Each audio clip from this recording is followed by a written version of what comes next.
Ladies and gentlemen, welcome back to the channel, and today we have an update again. The heroes, the Avengers, and the X-Men are weighing in on the Paramount-Warner Bros. Deal. Let's take a look. This comes from the one and only Variety. Benedict Cumberbatch, Alan Cumming, Benedict Wong urge UK government to block Paramount-Warner Bros. Merger in op-ed. Quote, it threatens to inflict immense harm. So that would be Doctor Strange, Nightcrawler, and Wong, respectively, in their Marvel characters. Let's see what the article has to say. Cumberbatch, Cumming, and Wong urged the UK government to intervene in the proposed Paramount-Warner Bros. Merger, saying it threatens to inflict immense harm on the British public. Okay. In the op-ed addressed to Culture Minister Lisa Nandy, the trio said her intervention could prove one of the most important decisions any cultural secretary has taken for UK film, television, and media in a generation. That sounds very, very heavy. They argue that the merger will result in redundancies, canceled productions, fewer films commissioned, and fewer risks taken, although they acknowledge that aspect of the merger is less within Nandy's remit than the Competition and Markets Authority, also known as the CMA, which is also reviewing the deal. Nandy's is to decide whether the merger is in the public interest, to which Cumberbatch, Cumming, and Wong said it most certainly is not. The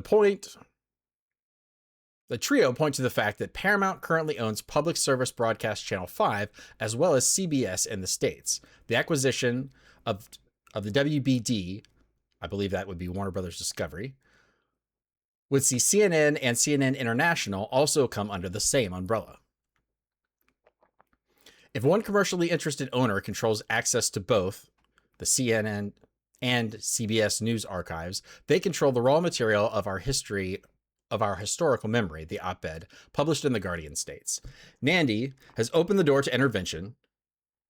She must walk through it for the sake of everyone who makes UK television and film, and everyone who watches it. If she does not, we will be left without the ability to protect our industry and our culture from this consolidation. We must not push the public's interest aside. We must stand up for it and block this merger. Nandy has already said she is minded to intervene in the deal, although Parliament is now in recess until September 1st. The Culture Secretary, who managed to cling onto her job in the wake of a cabinet reshuffle by incoming Prime Minister Andy Burnham, currently has a number of high-profile media matters to attend to, including equally, if not more impactful, acquisition of ITV by Comcast-owned Sky, as well as BBC's Royal Charter renewal.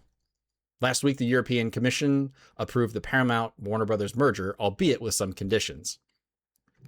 All right, so the European Commission, I don't know if that's different from, I would assume that's different from the United Kingdom. Maybe that's like the Euro or the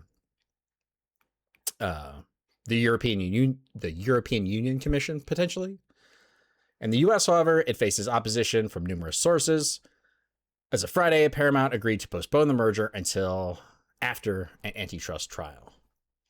So, sounds like everybody's weighing in with their opinions on this. A lot of strong voices, a lot of famous voices advocating for what they think would be right.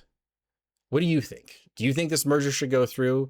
Do you think these stars putting their names on this helps the cause, hurts the cause? I think a lot of this seems to be political in nature, but I don't know. Maybe somebody who knows the industry better can tell me what they think.